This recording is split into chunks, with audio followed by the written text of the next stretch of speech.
Bismillahirrahmanirrahim. Assalamualaikum warahmatullahi wabarakatuh. Perkenalkan, nama saya Rido Fariza dengan NIM 2009 116077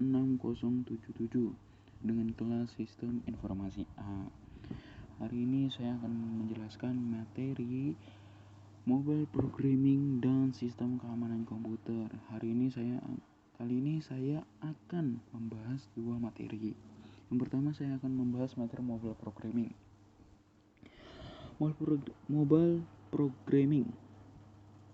Mobile Programming atau pemrograman mobile adalah pemrograman yang ditujukan untuk pembuatan aplikasi di perangkat mobile.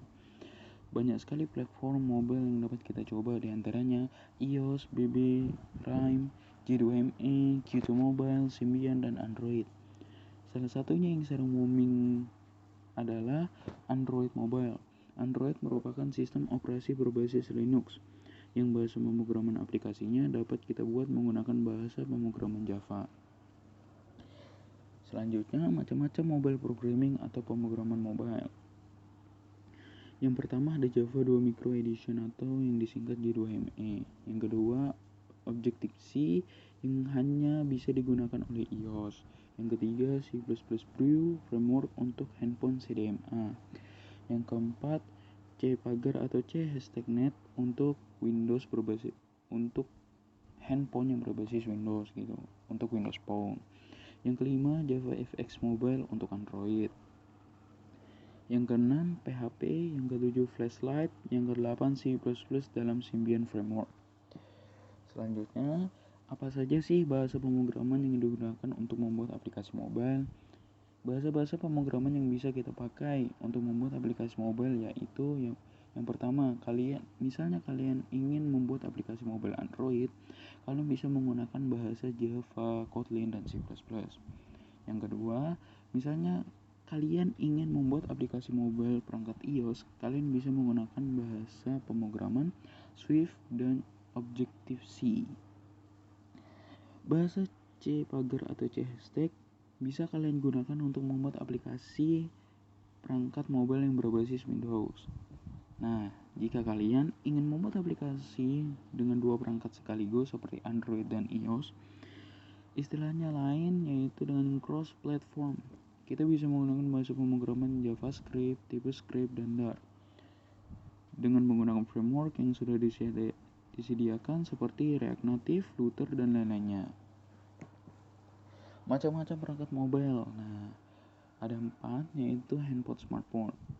Smartphone paling populer yaitu smartphone yang menggunakan sistem operasi Android, sedangkan iOS berada di urutan kedua setelah Android. Yang kedua, komputer tablet. Meskipun dalam saat ini komputer tablet itu tidak sepopuler smartphone, tetapi masih banyak orang yang menggunakan tablet ini kan untuk menunjang pekerjaannya atau kegiatan sehari-harinya. Yang ketiga, ada alat baca elektronik atau e-reader, yaitu salah satu dari e-reader adalah Kindle dari Amazon. Dari dulu sampai sekarang Kindle masih menjadi e-reader yang paling populer, meskipun ada e-reader dari vendor-vendor lainnya. Yang keempat ada smartwatch atau jam pintar. Banyak orang kini sudah menggunakan jam tangan pintar. Meskipun kecil, smartwatch sudah menggunakan mobile operating system seperti Android dan iOS. Bagus banget. Nah, pengertian dan kelebihan Java, Kotlin, dan C++. Nah, yang pertama Java. Pengertian Java merupakan bahasa pemrograman tingkat tinggi yang berorientasi pada objek dan program Java tersusun dari bagian yang disebut dengan kelas. Kelas terdiri dari metode-metode yang melakukan pekerjaan dan mengembalikan informasi setelah melakukan tugasnya. Kelebihan Java mudah untuk dikembangkan. Yang kedua, sifatnya multiplatform. Yang ketiga, memiliki kemudahan dalam menyusun suatu skrip. Yang keempat, apabila programmer berorientasi pada usability, maka Java sangat mendukung. Yang kelima, bahasa pemrograman yang berorientasi terhadap objek. Yang keenam, dinamis. Pengertian dan kelebihan Java, Kotlin, dan C++. Yang kedua ini adalah Kotlin. Pengertian Kotlin merupakan salah satu bahasa pemrograman yang banyak digunakan oleh developer Android seluruh dunia. Kotlin dikembangkan oleh JetBrains, di mana di event Google I/O, Google kini telah memberikan dukungan penuh full support untuk bahasa pemrograman Kotlin. Dan secara Kotlin dikembangkan oleh JetBrains, yang juga merupakan perusahaan yang mengembangkan tools pemrograman seperti IDE. Kelebihan pemrograman Kotlin: yang pertama, mudah dipelajari. Yang kedua, gratis. Yang ketiga, bahasa yang digunakan simpel dan ringkas. Yang keempat, Kotlin cocok untuk pengembangan multiplatform.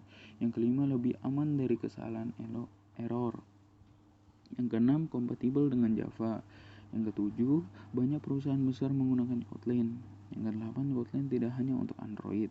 9, diciptakan untuk meningkatkan produktivitas Anda. Yang terakhir adalah fleksibilitas dan pengalaman coding yang luar biasa. Nah, yang ketiga adalah C++. Pengertian bahasa C++ adalah bahasa pemrograman yang berorientasi objek, di mana untuk menyelesaikan sebuah masalah C++, melakukannya dengan menjelaskan kelas-kelas yang merupakan anak kelas sebagai abstraksi dari objek-objek fisik. Sejarah C++, bahasa pemrograman C++ pertama kali dibuat oleh Bjarne Stroustrup di laboratorium AT dan T. Bell pada tahun 1980. Nah, kelebihan bahasa pemrograman C++. Nah, yang pertama nih, tersedia hampir di sebuah jenis komputer. Yang kedua, proses eksekusi C++ lebih cepat. Yang ketiga, sedikit kata kunci, hanya sekitar 48 atau sekilas 48 kata kunci. Yang keempat, fleksibel dan juga portable untuk semua jenis komputer. Yang kelima, tingkat bahasa pemrograman menengah atau middle level language. 6, bahasa terstruktur dan termasuk bahasa pemrograman OOP, Object Oriented Programming. Yang ketujuh, kode yang bersifat reusable atau yang bisa digunakan kembali pada project lain, tentunya dengan library dan file header. Bisa membuat aplikasi grafik, prosesor dengan kualitas tinggi, dukungan function and class library. Yang terakhir, bahasa yang sudah memiliki standar ANSI.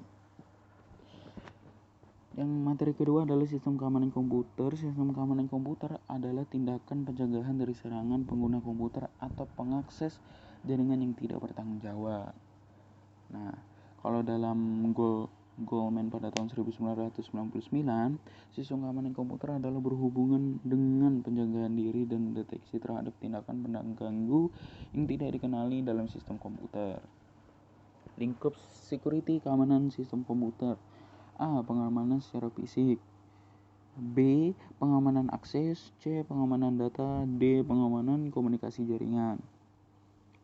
Aspek dan ancaman terhadap security. A. Privacy, sesuatu yang bersifat rahasia private. Intinya adalah pencegahan agar informasi tersebut tidak diakses oleh orang yang tidak berhak atau orang lain. B. Confidentiality, merupakan data yang diberikan ke pihak lain untuk tujuan khusus tetapi tetap dijaga penyebarannya. Yang ketiga, integrity, penekanannya adalah sebuah informasi tidak boleh diubah kecuali oleh pemilik informasi. Yang keempat, authentication, ini akan dilakukan sewaktu user login dengan menggunakan nama user dan passwordnya. Yang kelima, availability, aspek ini berkaitan dengan apakah sebuah data tersedia saat dibutuhkan atau diperlukan. Adapun bentuk ancaman dari sistem keamanan, yang pertama interruption, interception atau interception. Yang ketiga, modifikasi atau modification. Yang keempat, fabrikasi atau fabrication. Berdasarkan sistem metode pengamanan komputer ada terbagi dalam beberapa bagian. Yang pertama, network topologi, security information management, IDS atau IPS, packet fingerprinting. Itu saja yang bisa saya sampaikan dari dua materi ini, yaitu multiprogramming dan sistem keamanan komputer. Ya, sekian materi dari saya. Terima kasih. Wassalamualaikum warahmatullahi wabarakatuh.